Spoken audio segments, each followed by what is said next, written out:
जादुई कंघी। टूना अपने घर वाली टूनी के साथ एक पेड़ पर बड़ी शान से रहा करता था, क्योंकि टूनी बहुत सुंदर थी। उसकी खूबसूरती को कई गुना बढ़ाते थे उसके घने काले और कमर तक आते हुए लंबे लंबे सुंदर बाल। टूनी अपने बालों पर बहुत घमंड किया करती थी। एक बार जंगल में एक मोरनी आई। वो मोरनी बहुत सुंदर थी, लेकिन उसके बाल नहीं थे, जिस वजह से उसकी खूबसूरती बेकार थी। पर मोरनी ने कभी भी इस बात का अफसोस नहीं किया। लेकिन टूनी अपने बालों के घमंड में मोरनी को नीचा दिखाने में कोई कसर नहीं छोड़ती।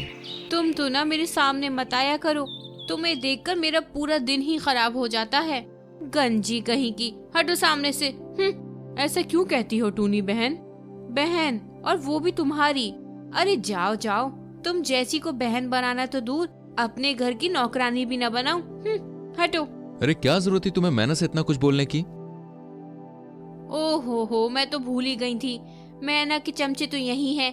क्यों, आज भी हमेशा की तरह मेरी जासूसी कर रहे थे क्या? मैं कोई जासूसी नहीं कर रहा था, मैं तो घर लौट रहा था। तभी मैंने देखा कि तुम मैना के साथ कितनी बदतमीजी कर रही थी। बदतमीजी? वो है ही इतनी बदसूरत, उसके साथ बदतमीजी कौन नहीं करता। मैंने कर दी तो क्या हो गया? जाओ, मुझे अपने बालों में चंपी करनी है। एक दिन चूनी कुएं पर पानी भरने के लिए गई हुई थी, वहीं मैना भी आ जाती है। हाय दैया, देखो तो इस कलमुही को, ये यहाँ भी आ गई। ये भी ना कोई कसर नहीं छोड़ती मेरा दिन खराब करने में। हर रोज चली आती है।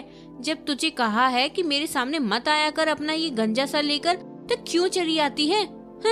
कुछ पूछ रही हूँ, जवाब दे। वो मैं? अब वो मैं ही करती रहेगी या कुछ कहेगी भी? मैं सब जानती हूँ, तो मेरे सुंदर बालों से जलती है ना? हट, घर जाने दे। बालों की नजर उतारनी है, वरना क्या पता तेरी नजर लग जाए और मैं भी तेरी तरह। ना बाबा ना, हट हट। वहीं दूर झाड़ी पर बैठा कबूतर, जिसका नाम ब्राउनी था, वो ये सब कुछ सुन रहा था। उसे बिल्कुल भी अच्छा नहीं लगा कि टूनी ने मैना को बुरा भला कहा, क्योंकि मैना तो बहुत नेक दिल की थी। वो हमेशा सबकी मदद किया करती थी। उसने ब्राउनी की भी मदद की थी, इसलिए वो भी उसकी मदद करने की सोचता है। अरे मैना, दुखी क्यों होती हो? अरे ब्राउनी, तुम यहाँ? नहीं, मैं दुखी नहीं हूँ, बस थोड़ा बुरा लगता है कि सब मेरे गंजे होने पर मुझे बुरा भला कहते हैं। पर कोई बात नहीं, मुझे भगवान ने ऐसा ही बनाया है, तो मैं क्या करूं?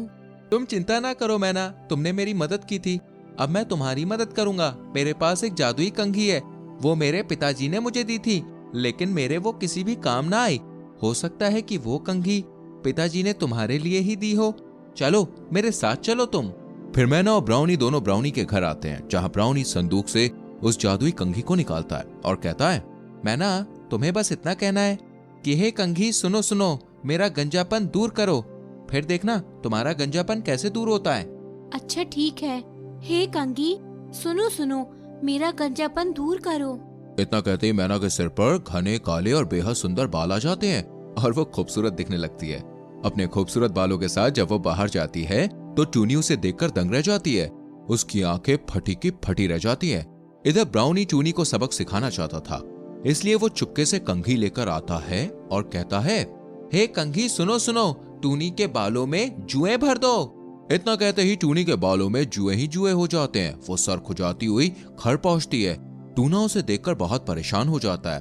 टूनी सर खुजलाते खुजलाते बेहोश हो जाती है, तो उसके सर से जुएं ही जुएं निकलने लगती हैं। टूना डॉक्टर को बुलाता है, लेकिन इतनी जुएं देख वो भी डर जाता है और भाग जाता है। टूना को लगता है कि ये सब मैना ने किया है, इसलिए वो मैना के पास पहुंचता है और उससे मदद मांगता है।